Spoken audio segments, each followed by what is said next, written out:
Hey guys, I have a little bit of time before my membership session in an hour, and so I just wanted to go live to talk to you about what is going on right now in astrology and what are some things that you can do to work with it. Just a heads up, might be a little crazy. I am watching some dogs, so I have 3 dogs at my house right now instead of 1. There might be a party of pooches joining us.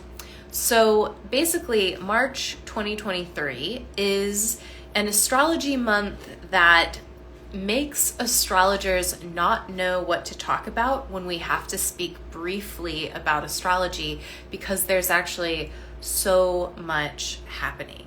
So the things that are going on in astrology this month are major, and they're also likely to be experienced for a longer term beyond this month. And so as we're going through the shifts, people might experience things and start to think, why does it feel like either a lot is happening or like I'm waiting for something to happen? So there's an anticipatory energy that's present right now. And there's also an energy of not exactly comeuppance in the idea of like a retributionary action, but sort of comeuppance, like what are the things that are happening now that have come from things that have happened previously? And can we, as people trying to live conscious lives, see the connection and thereby alter what might happen for us in the future?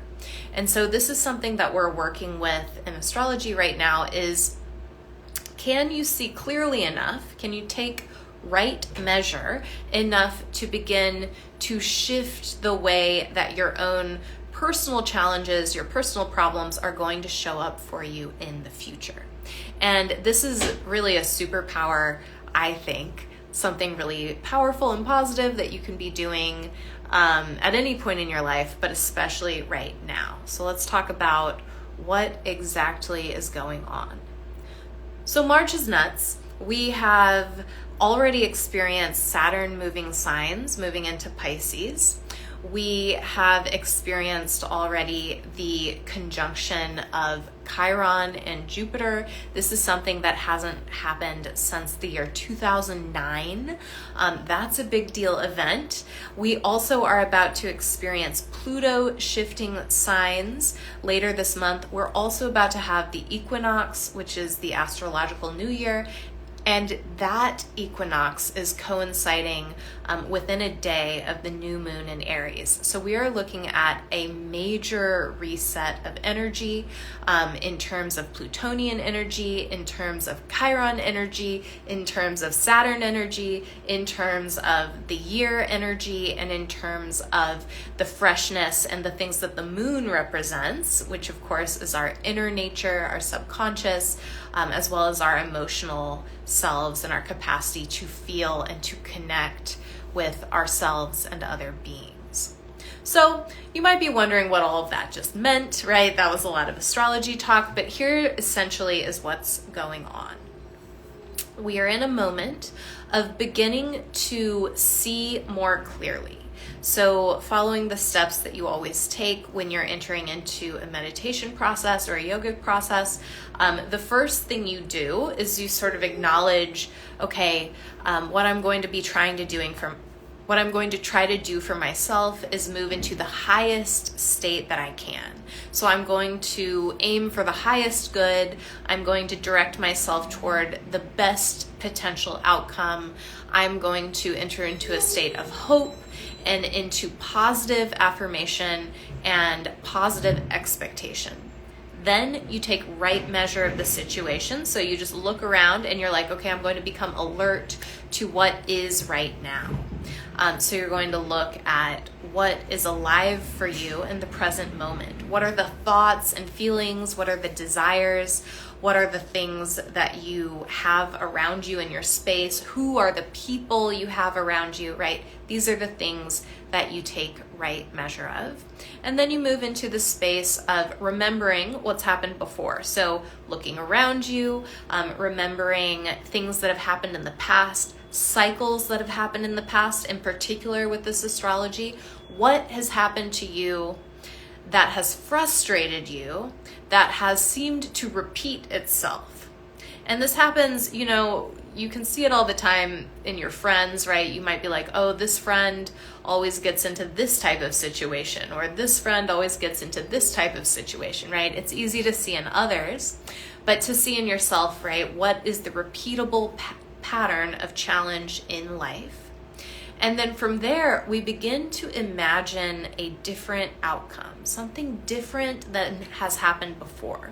Because again, in this moment in astrology, what we're doing is we're entering into a liminal space. And what the liminal space is a space where we are at once letting go and taking up, right? It's the only space, or it's defined as the only space in which transformation is possible.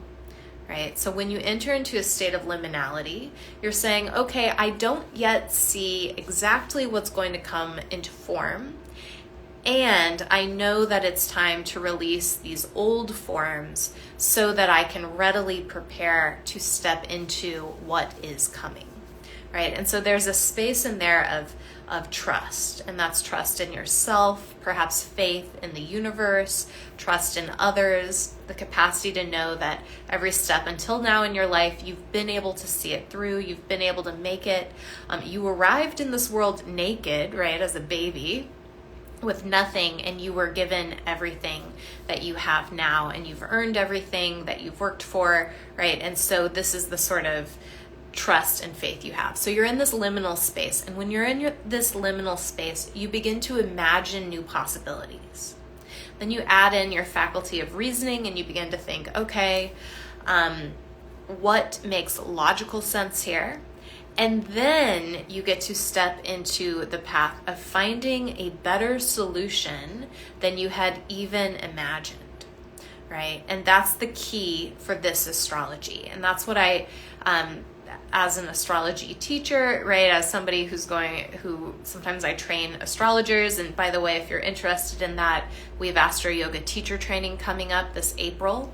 But as someone who spends a lot of time talking about astrology, spends a lot of time with clients, this is what I want people to know in March, is that you get to co-create your future with astrology. It's not that astrology is some fated discipline, it's that astrology is alerting you to the character of the time at hand, and it's going to help you figure out exactly what you need to do to have the life experiences that you really want to have.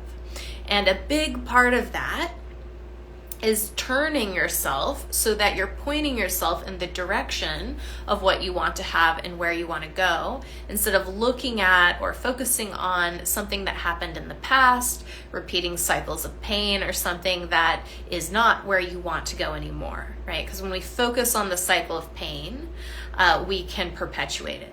Now, when we look clearly and we acknowledge it with the sort of radical acceptance of what is and what has been, then we have the capacity to change it. And all of this influx of energy, the Chiron conjoining Jupiter, the ingress of Saturn into Pisces, the future ingress of Pluto into Aquarius, the new moon right around the time of the equinox, all of these things are helping us say, okay, what are we letting go of and what are we taking up?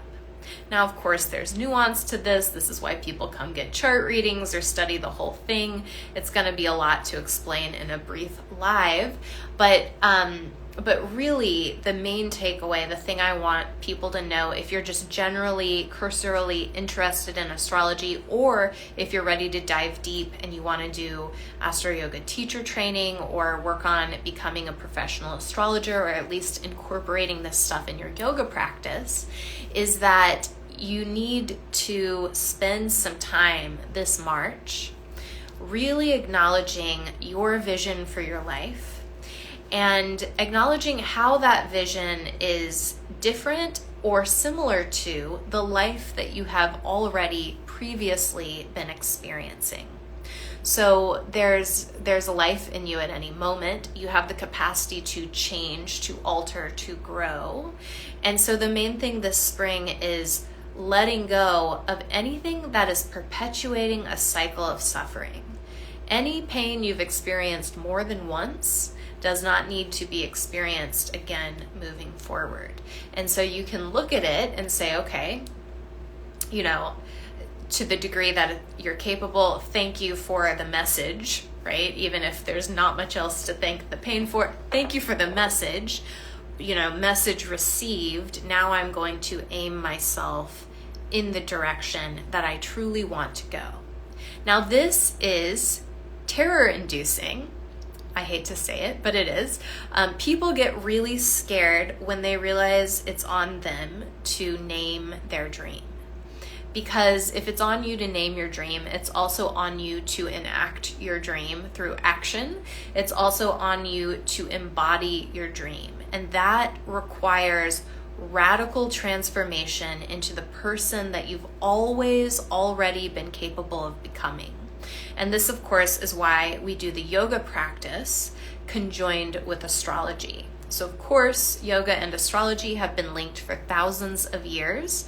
If you don't know about Astro Yoga or how to practice it, you can read my recent book, Astro Yoga for an Aquarian Age, or join me in teacher training, or for free, join my mailing list and get some information every week. But they've been linked for thousands of years. And so tying the practice to the astrology helps us to rise up into the more aligned versions of ourselves that we really want to be. It helps us rise up into the vision that we create in our imagination first, and then be that, embody that, move into that, move through it, and begin to offer the inner light that you know that you have right on the inner level out in a brighter way.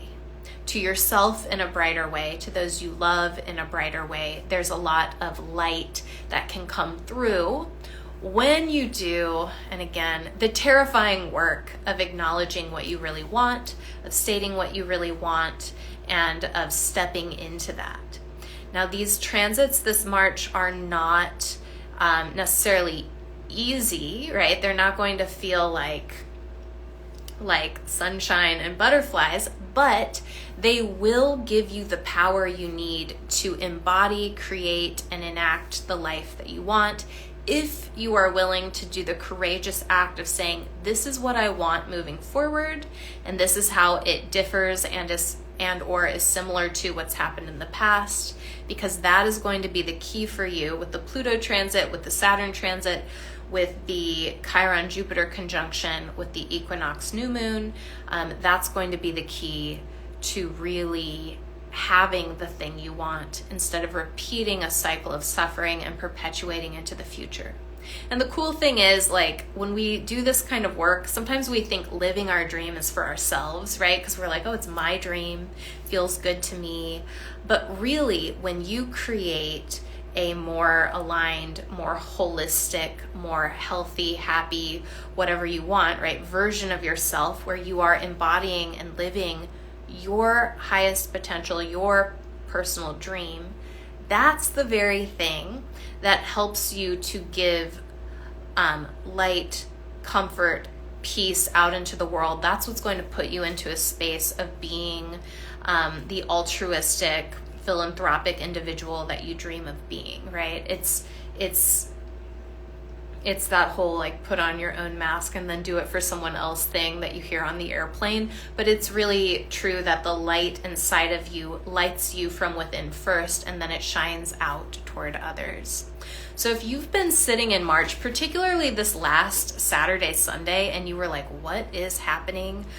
Either in your body, right? That one had kind of a physiological component to it, or just out in the world and you felt that things were shifting or behaving in a funny way. Just remember there's a potential in all of the challenges that come up right now to begin to let go of the old way and to step in to the new way. Okay, if you guys have questions, I'm happy to answer them. Remember, Astro Yoga teacher training is coming up. We start April 9th. If you register before the equinox, you actually get a free astrology reading. Those usually cost $225, and it's totally free. I just want people who take the training to be able to have one of those, because I think it's really powerful to actually see how your astrology chart aligns with your body, what you may or may not have experienced so far in your life, physically, mentally, emotionally. So I'm just going to read some comments. Oh, yeah. Hi, Dinesh. Good to see you.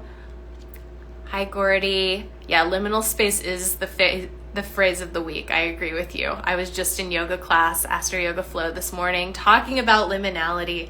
Here I am now on the internet. I'm about to have a membership session. We're going to talk about liminality.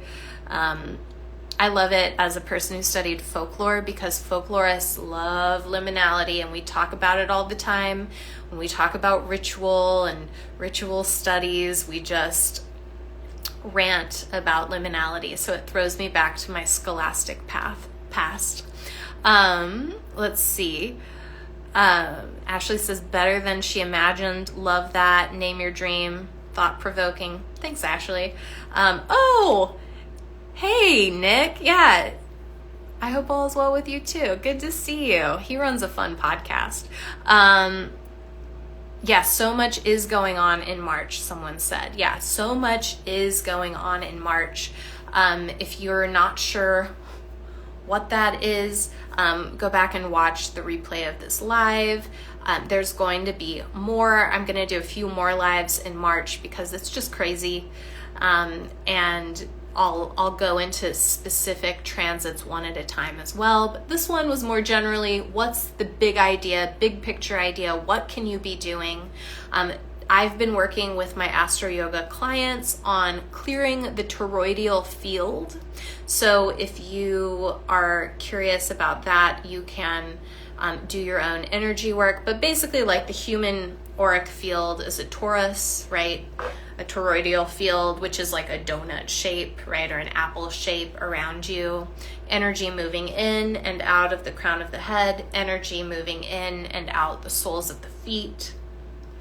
And you can clear that field using breath, using movement, using sound, using light, various modalities. I like to use yoga because I'm an Astro Yoga specialist. So a beautiful thing you can just do is breathe with your hands moving, right? Inhaling, arms up, exhaling, hands through your heart center. If you do that 10 to 20 times, you'll find that there's a beautiful clearing of that field, and you can even visualize and imagine light and life force energy moving with that. So I hope this helps for you guys who have been wondering what's been going on in March. If you're curious about all this stuff or you need a reading, you can find the links to readings in my bio. You can find the links to Astro Yoga teacher training in my bio. You can even find links to places to buy my book in my bio. So if you're curious about Astro Yoga, there's ways to learn more. Send me a DM if you're curious about Astro Yoga teacher training or you want to join us. It is online. And remember, free reading if you register by the equinox. Okay, hope you guys have a beautiful, beautiful day.